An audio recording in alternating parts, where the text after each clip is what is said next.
Chris Jordan, welcome to The Tea with Amanda Roley. So excited to have you here with me today. Yes, thanks for having me. All right, well, let's start out. I gotta know, what kind of tea did you decide to sip on today? I got the rooibos tea, Okay. and it's nice and hot. It's decaf, perfect for the evening, unwind a little bit, and try to maybe avoid the ice cream or push it off till tomorrow. There you go. Yes, and I understand you've been here before, so yeah. you know how the kind of chill vibe they've got It's a going. great spot. We love to support local business and love to keep a stock of their tea in our pantry. That's great.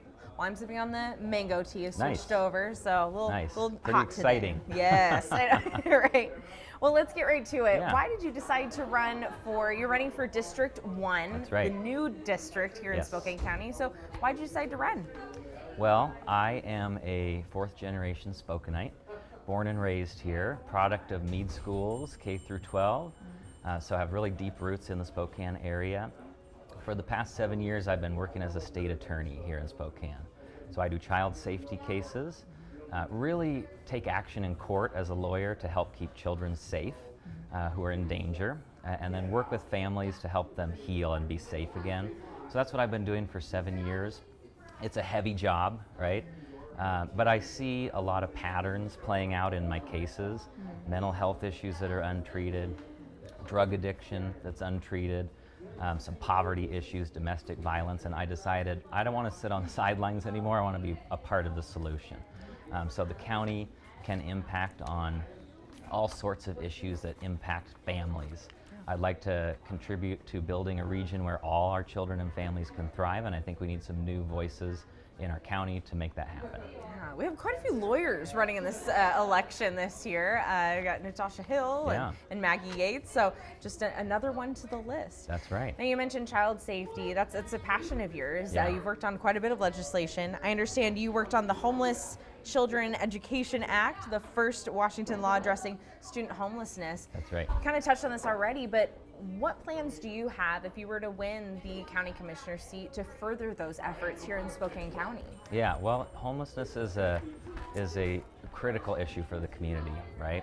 And I have some experience, as you mentioned, working on bipartisan legislation. I like to say I'm a proven problem solver in this race because I have worked with Republican legislators and Democrats to get legislation passed to actually make a difference for homeless children in schools. So I'll bring that experience to this issue, but just on a personal level, as a person of faith myself, my heart breaks to see the severity of this problem in our community, and just thinking what folks going through homelessness deal with on a daily basis to survive. It's like, where can I get my shower? Where's my next meal gonna come from? Am I safe? If I go to that shelter, is my abuser there? So it's a harrowing situation that people are in. I think we need to keep our compassion on this issue and also be smart about it. So I really believe that people in Spokane are hungry for real solutions to the problem, less political posturing, less finger pointing, and more bringing people together. I really think we need determined regional leadership on this. I think that our county is not doing enough to lead. I think that the county could be convening. Not doing enough to lead finding solutions for homelessness? Correct, yes. I think that county commissioners, if we have some new voices, can make a big difference on this issue. We can convene the region, right? Because this is a regional issue. I would like to ask the question, what's working in other places, right? This is not just a Spokane problem. We need to be data-driven, results-oriented. I think we could do things like expand peer support outreach. That's using people who have been homeless themselves, right? They've been addicted. They've been dealing with challenges in their life on mental illness, and have kind of learned to manage it and learned to transition out of that situation. They could be some of the people doing the outreach on the ground to work with folks on the streets to help them accept some of the help that's being offered. So I would like to be part of a regional conversation and show some regional leadership on this issue. Well, in homelessness, it's been a spotlight issue in Spokane County over the last, several months here. We have Camp Hope, quite a bit of developments going on there. What has been your take on those unfolding events with Camp Hope, that homeless camp near I-90? Yeah, well, I think that it demonstrates the need for all of the levels of government to come together around one regional strategy. We're just not gonna, it's not gonna cut it to have half-baked solutions, right? It's not gonna cut it just to sweep the problem all over town, because we know that the best data we have is that about 80% of the folks on the streets are from Spokane. So there may be folks who are trying to get out, right? They want to go stay with family somewhere else, and it might be appropriate to help facilitate that, but that's not going to solve the problem long term. I think we need adequate shelter and housing space. We need additional shelter space than what we already have? We do, because we don't have enough to meet the demand right now. And we need to have adequate services to help people transition out of homelessness. And that means more drug treatment, because like it or not, drugs play a big part in preventing people from getting out of homelessness. So does untreated mental illness. I think there's more we can do. I am encouraged that the state has offered Spokane a lot of money, multiple millions of dollars, if we can come up with a plan. And I think that adequate shelter and housing space and adequate services have to be part of a comprehensive regional plan. I think that we've had enough of the finger pointing. It's just one angry letter after another that we're seeing, and I think the citizens look at that and they see dysfunction, and they're just ready for some level heads to be leading a regional conversation about getting results in a smart way. Here in Spokane County, we've recently seen an uptick in drive-by shootings and violent crime. So how would you, as a county commissioner, take steps to reduce that trend? Yeah, so I am the candidate in my particular race who has a record protecting public safety. As I mentioned, I spent 7 years focused on child safety, and I think that particularly for violent offenders and for career criminals, right, people who are offending and causing havoc in the community over and over and over, accountability is critical. And I have personally held people accountable in the court system who have harmed children. So that's something that I know how to do. We also need to keep in mind that over 60% of the folks in the Spokane County Jail have a behavioral health problem. Untreated mental health issues, untreated drug addiction. We can be smart and hold people accountable at the same time. I believe that we need to expand those treatment programs to make treatment available for people. That's a critical piece of stopping the career criminals from reoffending, because the drug habit or addiction continues to fuel behavior we don't want to see. If we can help people overcome that addiction, we can actually deal with the underlying problem for a lot of cases. I have personally, in my cases as a state attorney, seen hundreds of people in this community get access to drug treatment, get access to peer support, and change their lives. People do change. It's not easy for people to do. The path to recovery is not always a straight line, right? There's relapse that happens, and it's a harrowing situation to go through. But there are some practices that we can put in place to focus on preventing crime and lowering criminal activity. I know we've heard from other candidates really looking upstream, really starting with that prevention of crime, starting with our youth. And we have seen an uptick in young, I guess, gang violence among youth, right? And so I wonder, do you think the solution lies upstream solely on just that prevention, making sure these kids are put on the right path? Or is it also, or is it the other side of things of, addressing it right now, the people that are committing these crimes? Where do you land with that? Well, the hard truth is you have to do both, right? Yeah. I think we get into overly simplified thinking sometimes in politics, where it's either this or it's that. Well, sometimes you need a little bit of both. Sure. And so I think neither are wrong approaches, right? It's helping. Well, you have a problem in front of you right now, and you've got to deal with that. But we just have to get smarter about the future, and that's why I think we need new voices in county leadership, people thinking about prevention. Probably the number one word that I've said on the campaign trail is childcare and prevention, that we've got to help kids with after-school programs, give them some positive outlets. one of the folks I'm running with for this office, Amber Waldriff in District 2, is really focused on kids and families as well. And she said there's just not that many new programs ever since she's been living in the neighborhood there on the east side of town for kids and youth. So I think county leaders can be a part of being a voice for those programs, helping to facilitate opportunities for our youth. Speaking of new voices, this is a historic race for Spokane County. We went from 3 county commission districts to 5. You're running for the new county district 1. Right. So let's start with that. How long have you lived in District 1? Yeah, most of my life. So I went off to college. So first of all, grew up in Spokane on the north side. Spent a lot of time on 5 Mile. That's where my parents live, aunts and uncles. Go to church in Emerson Garfield. First job was at my uncle's carpet store in West Central. Lived in Brown's Addition, worked downtown, and lived on the South Hill. So pretty much my life is up and down District 1. I did go off to college in Seattle. That's where I got my law degree. And at that school that shall not the be. University of Washington. Say it. Yeah, there are Huskies around here. I know. But I've got a very mixed family. Lots of Cougars, lots of Zags. Oh, house and divided. I've never abandoned my love of the Zags. Oh, never. okay, there you go. Sorry, you did. Local pride. Yeah, right? exactly. So my grandpa actually was a Major League Baseball player. Oh, really? Yeah. What team?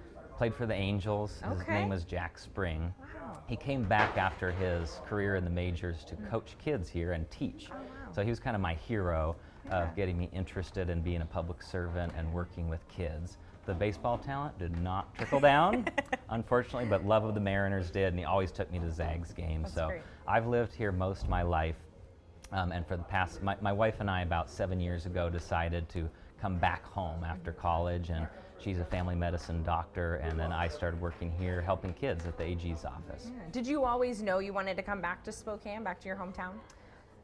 Like a lot of people who go away for a while, you don't know that at the time, for sure, right? But then you get some experience in a different place, and you appreciate that, you grow from it, but you start to miss the family, you start to miss what used to be reduced traffic, right? You start to miss those 4 seasons, going up to Green Bluff, going out to the lake, and just that wonderful sense of community that we have here. You're with a pretty cool city down here. Yeah, when we first came back, we were just amazed that people look at you on the street and they say hi, and just that neighborliness is so Spokane. Isn't it really though? I did a trip to Seattle to visit family, and I was in that same Spokane mindset, and I just said hello to somebody on the street. They're like, oh, what? What is it, the Seattle freeze? Yeah, I felt it. It's real. And it's so, real. we love being here. We want to raise a family here, and hoping to be able to give back and work for the citizens in this role. Yeah, we'll have some tea. I better, Enjoy that. take a sip. Spill the tea for me. No. So Chris, can you talk to me about what you think are the most pressing issues that District 1 faces right now? Yeah, so I'm a union member myself. I helped get a union started in my office, and building a strong middle class is critical. Spokane's always struck me as such a working class place that we've got to keep those opportunities for people to have that stable career and be able to go to work. So childcare is a critical issue that I've been hearing about on the campaign trail. Because of the pandemic, right? It contributes to it. But talk to any parent in Spokane, they'll tell you how expensive childcare is. And it's an economic issue, but it can be a child safety issue if folks who are kind of living on the margins don't have an affordable quality place to send their kids. Sometimes kids go to unsafe places, and I've seen that. So it's so important that childcare is high quality, accessible to people, and affordable. So we have the opportunity to use some of our rescue plan stimulus dollars, which is a once-in-a-generation chance to prevent our child care centers from closing, first of all, and then to help families afford it, make it more affordable. And that's Any a critical insight on priority. why we've seen that trend of the lack of affordability for childcare? I mean, you've been in this. I mean, any idea why that is? Not just the pandemic, but yeah, it's challenging for some of the providers just to pencil out the cost. There are staffing requirements, but then the staff aren't paid enough really to kind of professionalize to be treated as the professionals that they are. So I'm committed to working with our child care providers on longer term solutions as well. But that is something that is available to the county that they should act on today to help families afford child care.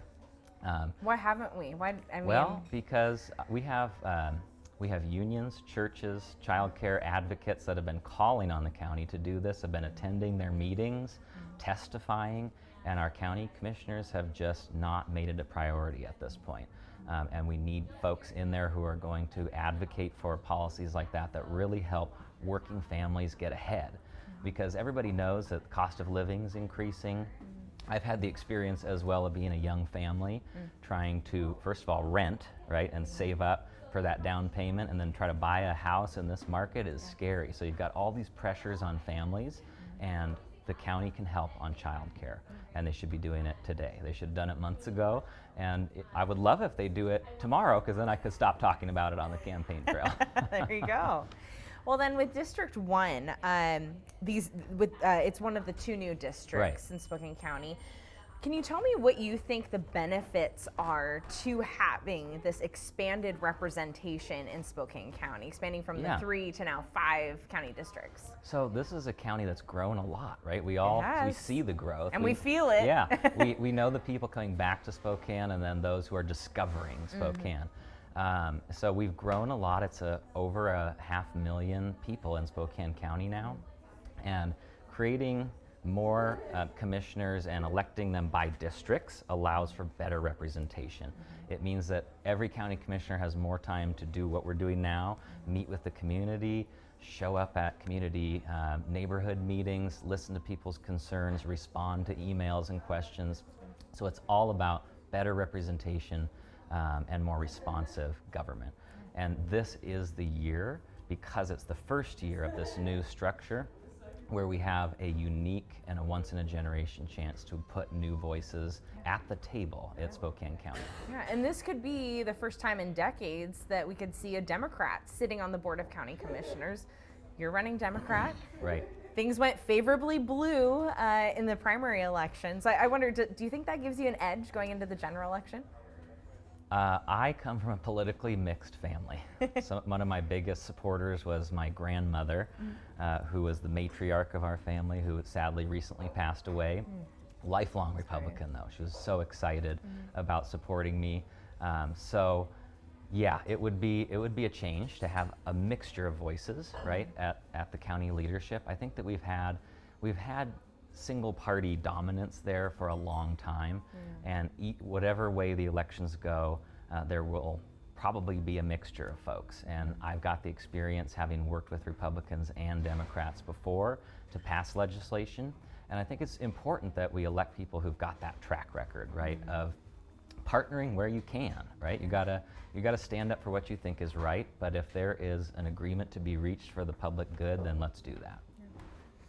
How do you stand out against your opponent, Kim Please? Well, I'm the candidate calling for child care funding. I think that's a critical issue that we can make a difference for families. I've got the record on public safety, having spent 7 years as a state attorney focused on keeping kids safe. And I think I'll be a reliable voice for working families as well. As a union member, I'm proud to be endorsed by, I think it's 17 labor unions now, including the firefighters, the Local 29 and 2916, the Building and Construction Trades Council. I'd like to pursue policies like growing apprenticeship opportunities for iron workers and sheet metal workers, to people to get into those trades and develop those skills. And that's something I'm committed to partnering with our businesses and our labor movement on. Forgive me if we already touched on this, but with Spokane's growth that we're experiencing, how do you think we should prepare? I mean, we're already feeling those growing pains. Right. So how, as county commissioner, would you want to address those growing pains now, but also prepare for future growth that we're expecting here in the county? Right. Well, that's a critical issue. And like I said, I've had that experience of being in this housing market as a young family, trying to kind of claw into the middle class, right? There's so many young people who are renting and dealing with skyrocketing rents, which is impacting their ability to save for that down payment. So I think that we can support first-time home buyers. We can make a difference on preventing evictions, just dealing with the here and now. But like you said, growth is critical. And I think as county commissioners, we need to realize that we have a housing shortage, right? We need more housing. We need more affordable housing for people.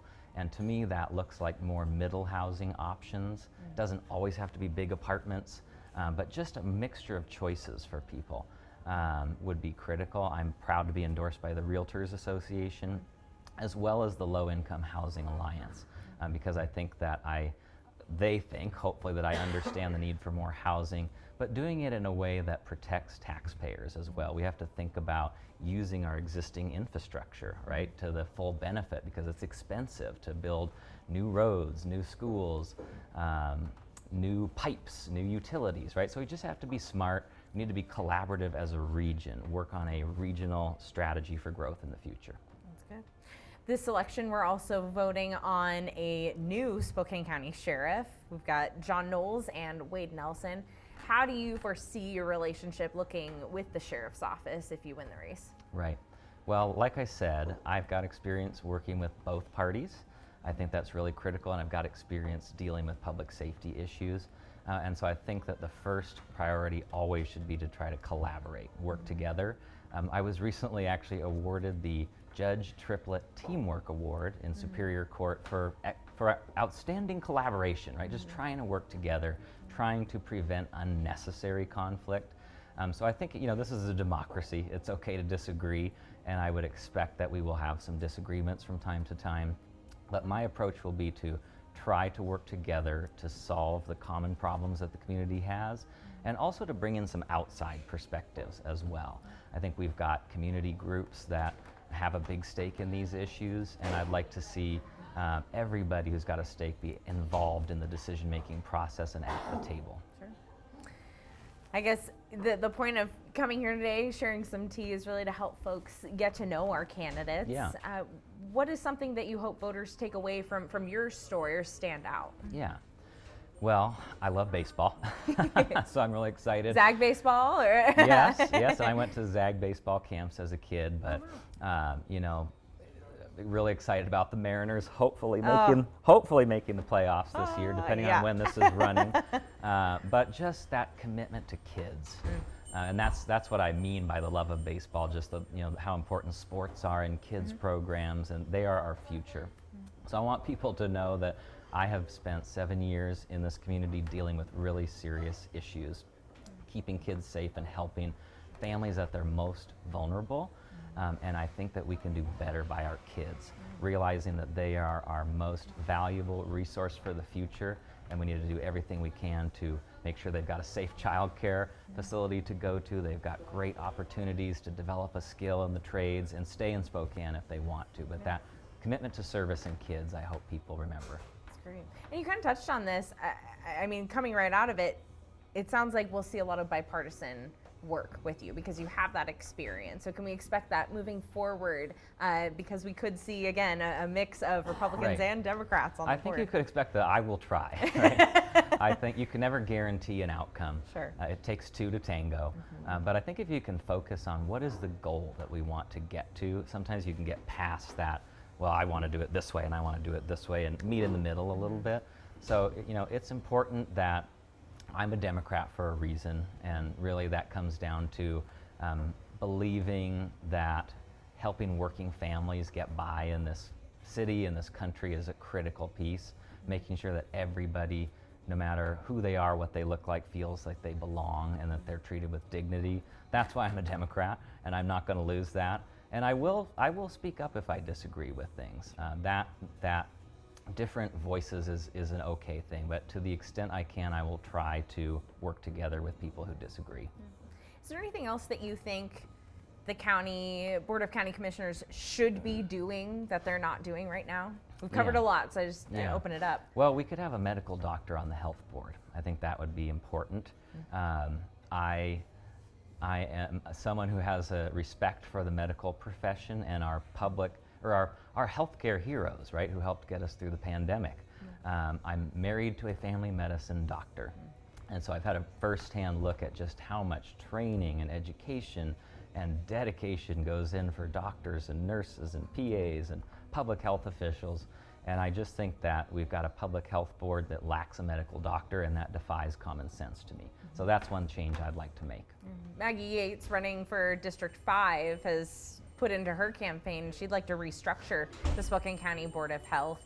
Is that something you would support? I would be open to that, yeah. And I think that unfortunately the way it was restructured took away some of the diversity of representation. So we could look at bringing back a representative from Spokane Valley. Yeah. But I think the main point is that medical experts should be driving those decisions and giving that input, and so I think we at least need a medical doctor. So then what are your thoughts, Chris, about the events that unfolded with the firing of Dr. Bob Lutz? Yeah, I'm not going to get into the details of it because there's ongoing litigation. Sure. But I will say that the way it was handled was a public relations disaster. I just think that we need folks elected to county leadership who are going to focus on not politicizing science and public health. It's about keeping people healthy, and I think that's the most important thing. Yeah. Dr. Lutz has remained adamant that he wants his job back. Yeah. Is that something you'd support? Well, I'd have to look at what all the options are at the time. I don't want to talk about any individual person. I think the most important thing is bring back medical representation on the board. We need to rebuild the capacity of the health district as well. You know, there have been articles about hemorrhaging, longtime staff members who've got a lot of years of experience, and so I'd like to be a part of just helping to build up the strength in that organization. Well, I think that hits it on the head, Chris. Is there anything else that you'd like to add? Well, I just want to emphasize again that this is a critical election. It is.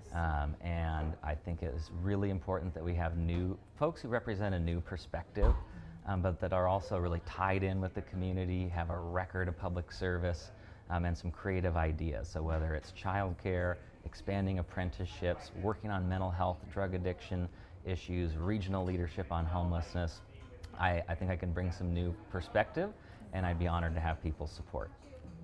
Well, thank you so much, Chris, for spilling the tea with me on this Thank election. You. And it was really nice to get to know you. You as well. Thanks for having me.